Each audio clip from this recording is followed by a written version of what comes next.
Okay, students, year 10 computing.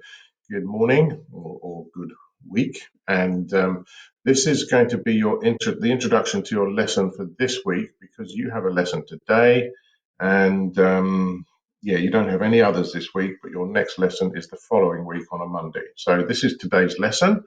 And what we're doing is we're covering algorithms. We're continuing with algorithms. It's a very big part of paper 2. Okay, so I'm going to explain the work that you will have today in your Google Classroom. This is the main worksheet that you will need to go to. Basically, there are 4 slides. This first slide is instructions. You really need to read the instructions very carefully, and you will see that there are 1, 2, 3 tasks for you to do. Each task is explained on the following slides. Slide 1 is here. You have to you have to move these boxes around and complete this flow chart. All right. You have lines that you can move. You have shapes that you can move. This one, and this one are in the correct position. Don't move them, because everything fits underneath, joining onto here, this arrow here, or joining on to this arrow here. In fact, let's move these out of the way a little bit, because you won't be able to hit the arrow. Okay, let's see. Hang on. Oh, that one's moved. Okay, now, so move them around. You've got a start and you've got multiple ends. You might want to work out why there are multiple ends. There's 4 of them. Well, there's 4 outputs. So use that to help you complete this diagram. Okay, so move it around, try and keep it nice and tidy. This is good practice for you. The second task is to actually make that program in Python. All right, nested selection is using if, else if, and else. So it's conditions. Basically, if something, then do this. If something else, then do something else. Okay. The only thing you need to be careful of is make sure you're getting indentation correct if you need it. And then when you've done a program, test it. Put all the different possibilities. So it can take, this program can take 3 marks.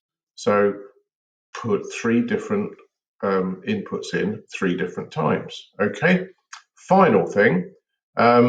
This is a very important piece of work. You will have big questions on this. This could be easily a 10-mark question. All right. And it's broken down into 4 pieces. You have to look at this algorithm. This is an algorithm constructed as a flow chart. Follow it through, understand the direction of loops, of selection statements going yes and no, and what's happening. Most of all, understand variables and how variables change. So the 4 tasks are here. You need to describe how the algorithm calculates the total amount that should be paid. You need to name the variables. I think I just pointed those out to you. There's 3 that are important. And you need to explain what are these constructs, A and B, specifically this and this, not the whole thing.